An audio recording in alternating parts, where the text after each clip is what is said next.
बाबा केदार 2013 की आपदा में पूरी तरह से क्षतिग्रस्त हो गया था। उस बाबा केदार के पुनर्निर्माण का काम, बाबा केदार को भव्य केदार और दिव्य केदार बनाने का काम किसी के नेतृत्व में संपन्न हुआ। किसी के नेतृत्व में पुनर्निर्माण का कार्य तेजी से आगे बढ़ रहा है, संपन्नता की ओर आगे बढ़ रहा है। तो हमारे देश के यशस्वी प्रधानमंत्री मोदी जी के नेतृत्व, ऐतिहासिक चुनाव था। हर बार चुनाव में वहां जैसे ही चुनाव होता था सरकार बदल जाती थी। एक चुनाव हुआ, सरकार बदली, दूसरा चुनाव हुआ, फिर सरकार बदली, तीसरा चुनाव हुआ, फिर सरकार बदली, चौथा चुनाव था इस बार उत्तराखंड बनने के बाद। तो इस बार लोग कह रहे थे कि उत्तराखंड में फिर से सरकार बदल जाएगी इस बार। भाइयों बहनों, उत्तराखंड की देवतुल्य जनता ने सारे मिथक तोड़ दिए, सारे रिवाज बदल दिए और नया इतिहास बना दिया। उत्तराखंड के अंदर भारतीय जनता पार्टी की, हमारे प्रधानमंत्री मोदी जी की लीडरशिप में उनके किए हुए कामों पर मोहर लगाते हुए अपना आशीर्वाद प्रदान कर दिया और सेवा का अवसर प्रदान कर दिया। उस चुनाव में हमारे शशि यादव की बड़ी भूमिका थी। इसने भी वहां 2 महीने तक लगातार उत्तराखंड के कोने कोने में ये जगह जगह हमारे यहाँ घूमा है। इसलिए उत्तराखंड के लोगों का तो इससे विशेष स्नेह होना चाहिए, क्योंकि ये उत्तराखंड का जो है बिल्कुल समझ लीजिए कि चप्पे चप्पे को जानने वाला है। उत्तराखंड वालों को भी जानता है, उत्तराखंड को भी जानता है। इसलिए जैसे उत्तराखंड के लोगों ने इस बार के चुनाव में वहां एक नया करिश्मा किया। अब वहां क्या हुआ कि चुनाव से पहले ये केजरीवाल जी की जो पार्टी है, आप पार्टी, ये आप पार्टी भी बड़े जोर शोर से वहां आई। बड़ा प्रचार हुआ, एक एक 2-2 पन्नों के ऐड निकलते थे अखबारों में, टेलीविजन पर ऐड निकलता था, विज्ञापन निकलता था कि आप केजरीवाल जी आएंगे, आज मनीष सिसोदिया जी आएंगे। उसके बाद शाम को मेरे से सारे पत्रकार बंधु पूछते थे वहां कि आज तो वहां केजरीवाल जी आए थे, उन्होंने कहा कि वो कह रहे हैं हम बिजली भी फ्री में देने वाले हैं, पानी भी फ्री में देने वाले हैं और हवा भी फ्री में देने वाले हैं, जो दिल्ली में आपको बहुत प्रदूषित मिल रही है। तो मैंने कहा शाम को पत्रकार बंधुओं से कि उत्तराखंड के लोग बहुत स्वाभिमानी होते हैं, बहुत राष्ट्रवादी होते हैं। वो कभी अपने स्वाभिमान के साथ समझौता नहीं करेंगे, इस प्रकार के प्रलोभन में नहीं आएंगे। और चुनाव के बाद आप देखिएगा उत्तराखंड के अंदर इनका खाता भी नहीं खुलेगा। ये पार्टी जैसे आई है वैसे ये पार्टी वापस चली जाएगी। भाइयों बहनों, चुनाव का रिजल्ट आया, ठीक वैसा ही हुआ। चुनाव में उनका कहीं कोई खाता नहीं खुला, एक सीट नहीं मिली, कहीं 1% वोट भी नहीं मिला, क्योंकि उत्तराखंड के लोग जहां सेना में प्रत्येक परिवार से, हमारे यहाँ सेना में अपनी सेवाएं देते हैं, चाहे वो सेना में हो, चाहे अर्धसैनिक बलों में हो, सीमा सुरक्षा बलों में हो, अनेकों स्थानों पर आईटीबीपी में हो, बीएसएफ में हो। कोई ऐसा परिवार नहीं है जिस परिवार से सेना में लोग ना हो।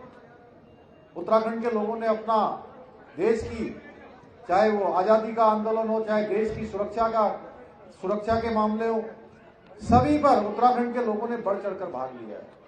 इसलिए उत्तराखंड के लोगों ने ये नई परिपाटी शुरू कर दी है कि आप पार्टी को उन्होंने हाथ नहीं करा, पौना भी नहीं करा, उत्तराखंड से साफ कर दिया है।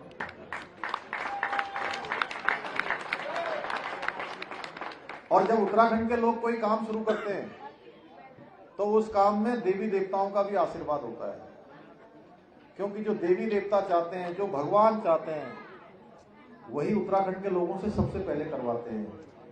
और उत्तराखंड के लोगों से शुरू करवाते हैं, वो इसलिए शुरू करवाते हैं कि उत्तराखंड जहां देवभूमि है, वहीं वनों से आच्छादित है, नदियों से आच्छादित है, तमाम धामों से आच्छादित है। आज देखिए, बद्रीनाथ हो, केदारनाथ हो, हमारी गोलजू की भूमि हो, माँ बाराही की भूमि हो, पूर्णागिरी मैया की भूमि हो, हाट कालिका की भूमि हो,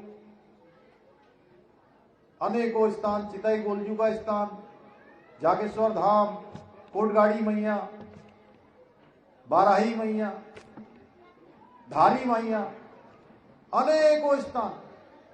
और वहां के लोगों ने जो काम शुरू किया जाता है, वो ये माना जाता है कि ईश्वर ने उनको कहा है कि ये काम शुरू करिए, और ये काम पूरे देश में शुरू होगा। और उत्तराखंड के लोगों ने कर दिया। इसलिए अब दिल्ली के लोगों को भी इस काम को आगे बढ़ाना है, क्योंकि आज जहां मोदी जी के नेतृत्व में धर्म की, संस्कृति की, अध्यात्म की, योग की, इसके पुनरुत्थान का समय है, इसके उत्थान का समय है। ये आज धर्म और संस्कृति का पर्व मनाया जा रहा है। ये महापर्व हो रहा है माननीय मोदी जी के बनने के बाद, जहां बाबा केदार, उन पर आस्था है पूरे विश्व के लोगों की, हर हिंदू की वहां आस्था है। बाबा केदार 2013 की आपदा में पूरी तरह से क्षतिग्रस्त हो गया था। उस बाबा केदार के पुनर्निर्माण का काम, बाबा केदार को भव्य केदार और दिव्य केदार बनाने का काम किसी के नेतृत्व में संपन्न हुआ। किसी के नेतृत्व में पुनर्निर्माण का कार्य तेजी से आगे बढ़ रहा है, संपन्नता की ओर आगे बढ़ रहा है, तो हमारे देश के यशस्वी प्रधानमंत्री मोदी जी के नेतृत्व में बढ़ रहा है। बाबा बद्री विशाल का मास्टर प्लान आने वाले सालों में आप लोग जब बद्रीनाथ जाएंगे तो आप देखेंगे, ठीक है, 1 साल बाद हमने दिसंबर 2023 तक केदारनाथ और बद्रीनाथ के पुनर्निर्माण और मास्टर प्लान का लक्ष्य रखा है कि हम सारे काम पूरे कर देंगे। ये काम हमारा 2023 तक पूरा हो जाएगा और आने वाले समय में केदारनाथ की यात्रा आप सब लोग रोपवे से, केबल कार से जा पाएंगे। गौरीकुंड से केदारनाथ तक जाने के लिए पैदल नहीं चलना पड़ेगा। आने वाले समय में वहां रोपवे बन जाएगा। यह भी शिलान्यास माननीय प्रधानमंत्री मोदी जी के द्वारा अभी हमारी पिछले माह की उनकी यात्रा में संपन्न हो गया है।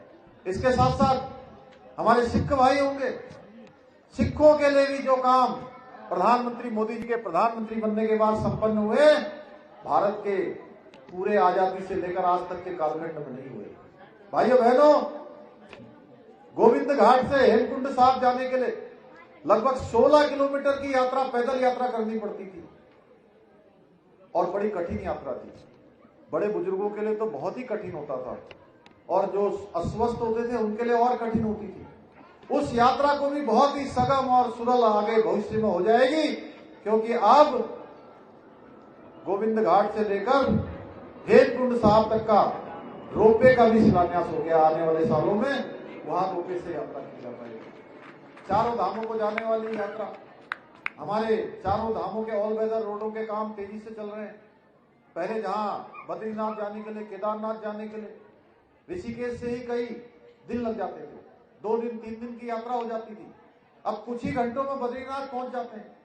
आने वाले समय में आप सबको कैलाश मानसरोवर की यात्रा, जो हमारे यहाँ से हल्द्वानी से, टनकपुर से, पिथौरागढ़ से, अल्मोड़ा से होते हुए, धारचूला होते हुए कैलाश मानसरोवर जाएगी, वह यात्रा भी आने वाले समय में सड़क मार्ग से संपन्न होगी। आप दिल्ली से जाएंगे और सड़क मार्ग से कैलाश मानसरोवर पहुंचेंगे। यहां से आप देहरादून जाएंगे तो आपको हवाई जहाज का टिकट नहीं लेना पड़ेगा। अब हवाई जहाज से नहीं जाएंगे, क्योंकि हवाई जहाज से जाएंगे तो आपको 4 घंटे 5 घंटे लग जाएंगे। आने वाले समय में आपको ऋषिकेश जाना हो, आपको देहरादून जाना हो, आपको हरिद्वार जाना हो, आपको मसूरी जाना हो, तो आपको मात्र 2 घंटे का समय लगेगा, क्योंकि एलिवेटेड रोड बन रही है। जल्दी ही वो रोड कंप्लीट हो जाएगी। जो हमने कभी सोचा नहीं था वो काम हो गया। अब मैं दिल्ली आया तो दिल्ली के चुनाव में जब मैं पहले दिन आया तो मुझे यह जानकारी नहीं थी कि दिल्ली की सरकार ने, जो मोदी जी ने गरीबों के लिए, देश के हर नागरिक के लिए उन्होंने एक योजना शुरू करी, आयुष्मान भारत योजना। और वो योजना दुनिया की सबसे बड़ी स्वास्थ्य के क्षेत्र में चलने वाली स्कीम। उस योजना से 5 लाख रुपए तक का इलाज हर व्यक्ति का फ्री में करवाया जाता है। सरकार उसकी गारंटी देती है कि 5 लाख रुपए तक का 1 साल में जितना भी इलाज कराना होगा वो सरकार कराएगी। उसके लिए प्राइवेट हॉस्पिटलों को भी अधिकृत किया गया है, उनके पैनल बनाए गए हैं। उत्तराखंड में 7 लाख लोगों ने अभी तक इस योजना का लाभ ले लिया है, इस योजना से अपने स्वास्थ्य को ठीक कर लिया है। मैंने सोचा दिल्ली में तो मैंने सोचा कि दिल्ली जब मैं आया तो यहाँ तो कई लाखों लोगों ने इस योजना का लाभ उठा लिया होगा, क्योंकि यहाँ तो बड़े बड़े अस्पताल हैं, सरकारी अस्पताल, प्राइवेट अस्पताल। जब मैंने बाद में पता किया तो दिल्ली में तो यह योजना लागू ही नहीं करी केजरीवाल जी ने। वो कहते तो है कि मैं गरीबों के लिए काम कर रहा हूँ। अरे भाई, ये कैसा गरीबों के लिए काम कर रहे हैं? मोदी जी जो योजना दे रहे हैं, मोदी जी देश की जनता के लिए दे रहे हैं, पूरा देश उसको लागू कर रहा है और दिल्ली उसको लागू ही नहीं कर रहा है। इसी प्रकार से आज ही हमारी पार्टी ने अपना संकल्प पत्र दिया है कि आने वाले समय में जिनके पास मकान नहीं है, जिनके पास झुग्गी झोपड़ी है, जिनके पास पक्के घर नहीं है, उन सभी को पक्का मकान दिया जाएगा और 50 लाख लोगों को मकान दिया जाएगा भाई। क्योंकि यहाँ प्रधानमंत्री आवास योजना से लाखों लोगों को मकान मिल जाने चाहिए थे, लाखों मकान मिल जाने चाहिए थे, वो नहीं मिल पाए। इसी प्रकार से मोदी जी हर घर में नल और नल से जल पहुंचाने का काम कर रहे हैं, हर घर में शौचालय पहुंचाने का काम। और एमसीडी का चुनाव इसलिए बहुत महत्वपूर्ण चुनाव है कि एमसीडी में अगर भारतीय जनता पार्टी की सरकार बनेगी, एमसीडी में बोर्ड अगर भारतीय जनता पार्टी का बनेगा, आपके वार्ड से शशि यादव को आप जिताकर भेजेंगे तो वो एक बहुत बड़ा काम होगा उसमें और बहुत बड़ी ताकत वहां से मिलेगी। और डबल इंजन का मतलब जानते हैं क्या होता है? डबल इंजन का मतलब होता है जब दोनों सरकारें एक होती हैं, यानी कि केंद्र की सरकार भी और ये जो एमसीडी में जो सरकार बनने वाली ये सरकार भी, जिस प्रकार का एक्ट यहाँ के लिए बना दिया है, जब दोनों सरकारें यहाँ होंगी तो यहाँ बहुत तेजी से विकास होगा। जैसे आज केदारनाथ बन गया, बद्रीनाथ बन गया, कैलाश मानसरोवर यात्रा चलने वाली है, मानसखंड बनने वाला है, हमारे यहाँ पर 2 एम्स खुल गए हैं, एक एम्स बनके चालू हो गया, दूसरा एम्स भी बनने वाला है, 4 धाम के लिए रोडें बनने वाली हैं, एयरपोर्ट बनने वाले हैं, अस्पताल बनने वाले हैं, नए नए हमारे यहाँ एचएमटी फैक्ट्री की जमीन पर उद्योग लगने वाले हैं, देहरादून जो है हमारी स्मार्ट सिटी बन रही है। ऐसे अनेकों काम ये तभी हो पा रहे हैं जब केंद्र में और राज्य में दोनों सरकारें एक जैसी हैं। इसलिए अगर एमसीडी की सरकार बनेगी तो तेजी से काम होगा। और ये चुनाव केवल एमसीडी का चुनाव सामान्य चुनाव नहीं है। कई बार लोग इसमें इस प्रकार का भी फैलाने की कोशिश करते हैं कि अरे नगर निगम का चुनाव है। ये नगर निगम का चुनाव, ये जहां दिल्ली का भाग्य तय करने वाला है, वहीं इससे देश के अंदर भी बहुत बड़ा संदेश जाने वाला है कि दिल्ली के लोगों ने एक ऐसी सरकार चुनी है एमसीडी में, जो सरकार राष्ट्रवादी सरकार है, जो सरकार ऐसे लोगों को आगे बढ़ाने का काम कर रही है जो काम करते हैं, जो कारनामे करते हैं, जेलों में बंद हैं, जिनको मंत्री, शिक्षा के मंत्री हैं और काम करते हैं केवल शराब को बेचने का, शराब बिकवाने का काम करते हैं। और दुनिया के सबसे बड़े ठग को भी अगर कोई पार्टी ठगने का काम करती है तो उस पार्टी का नाम जानते हैं ना।